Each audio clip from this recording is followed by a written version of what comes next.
The following marketing information and discussion is provided for informational purposes only. It is not intended to be used as professional guidance or consultancy. You should find an agency for that. Comexis is a digital marketing agency, so feel free to hire us. But otherwise, just enjoy the show.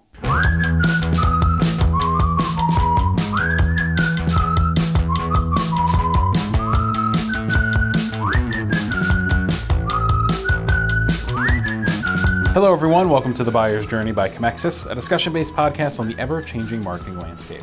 I'm Matthew McGordy, social media content producer here at Comexis. I am Lamore, the managing partner at Comexis. I'm Josh Lyons, the digital marketing coordinator here at Comexis. So today is Wednesday, and on Wednesday we talk about the purchase phase of the buyer's journey. And all this week we've been talking about earnings calls and earnings reports for different platforms and businesses that we often talk about in the advertising world. And today, because of the purchase stage, we are talking about Amazon. So Amazon, a lot of this information first comes from Eugene Kim on CNBC. So Amazon reported a first quarter earnings on Thursday that reflected what he considered an ongoing change at the company, less growth, but fatter profit margins. That said, Amazon stock's just up 1% in after-hours trading as second quarter operating profit guidance came below. Here are some important numbers. EPS is $7.09 versus $4.72, according to analysts surveyed by Refinitiv. Revenue is $59.7 billion versus the expected $59.7 billion, also according to Refinitiv. And AWS is $7.7 billion versus $7.7 billion, according to analysts surveyed by FactSet.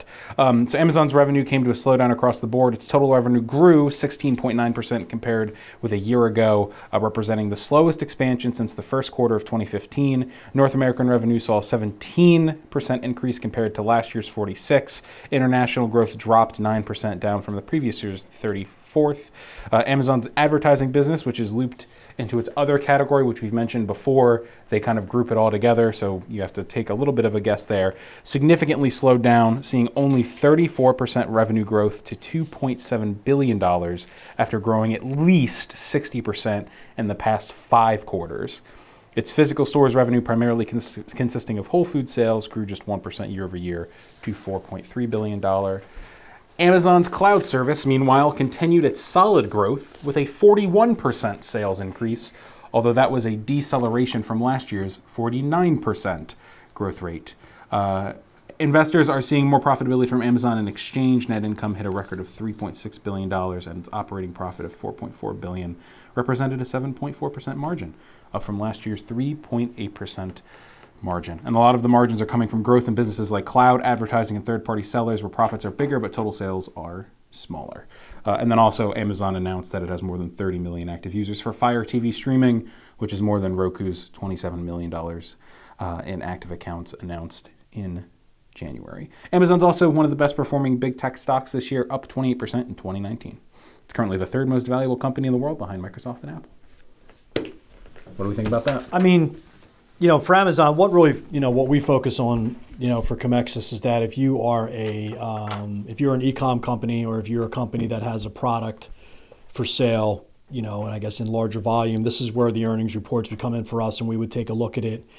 I'm really amazed at how much the ad business slowed down for them, about 34% slowdown. But the things I'm looking at here is, if we're continuing to watch Amazon continue to progress, continue to grow, and so forth, the thing we're looking at for earnings is we're definitely looking at how well they're doing in regards to their transactional business, the old school Amazon.com purchasing a product. Because, when e-com companies come to us, or companies with a product come to us, one of the very first questions we ask them is, how are you factoring Amazon into this, even eBay to a lesser extent? Because you have a lot of people that come in and say, well, we have to do Google pay-per-click, we have to, whoa. The reality of the situation is it was 40s. Now it's 50% of people go to Amazon or eBay, mainly Amazon, to search for an actual product.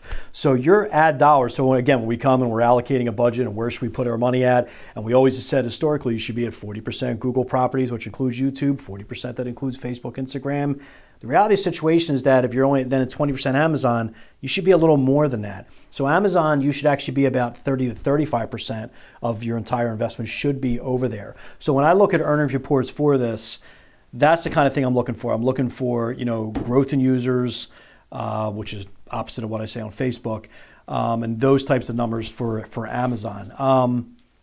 There's really nothing. Amazon. There's really nothing to say. About this. This is kind of, where our last couple of podcasts, I think, were long and kind of, debating a lot of things. Amazon is Amazon right now. I know the slowdown's there, but I don't really have a whole lot to add on the Amazon one.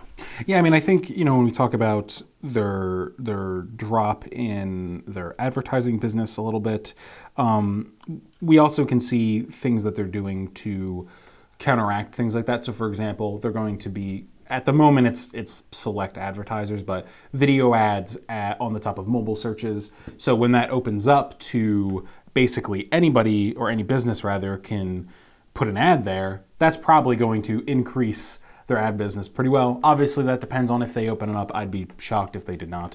And then we also have tons of other stories we talked about in terms of Amazon increasing its transactional purchases and its different shipping and logistics things. So, overall, Amazon is doing quite well for itself. So, I don't think there's anything really to worry about. No, there's nothing. I think, we're not concerned, Comexis, if we're looking at earnings reports like we look at other things, I'm not concerned about their cloud business. I'm not concerned if wholesales, which right now looks like it's a little bit slower growing than other things. I'm not even looking at the Fire streaming device, because to my knowledge, I don't think you can advertise on Fire, if I'm correct. I don't think you can. Even on Prime, I don't think you can advertise on Prime on that. So you have to look at an earnings report and say, okay, well, how does this affect me? Where Google and Facebook really affect you, because almost all their revenue has to do with that. Not Google so much, but Amazon, you have to dig deep into the numbers and say, okay, is their core business where my clients will be putting their product on and can advertise on, is it growing? And clearly Amazon is doing great. It will get to the point where when people are searching for products, Amazon will grab 80% of that share. The same way right now when somebody search for something out in the world, Google still gets, I think, upwards of 85% of all searches start at a search engine, meaning Google. At some point, you have to start considering Amazon as a product search engine, and what will their percentage be of searching for it? Yeah, Google's going to get some, but Google's never going back to the days of everybody started the search there for a product they wanted to buy.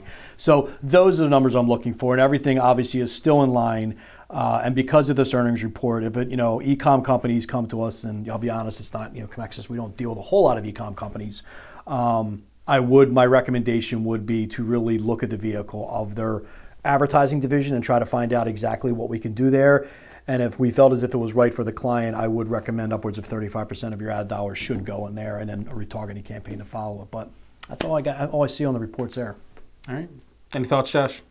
I don't really have much. There really isn't much to say, but just sort of tie it all up. Amazon's still growing, and while it's a slight growth, they're still growing, and that's basically what matters the most. They're making these changes with the shipping and all this other stuff that they're trying to do. They're not doing anything too dramatic. Obviously you have Google running through some problems, Facebook's going through some problems, and they're redesigning. And Amazon's just continuing to do what they do best.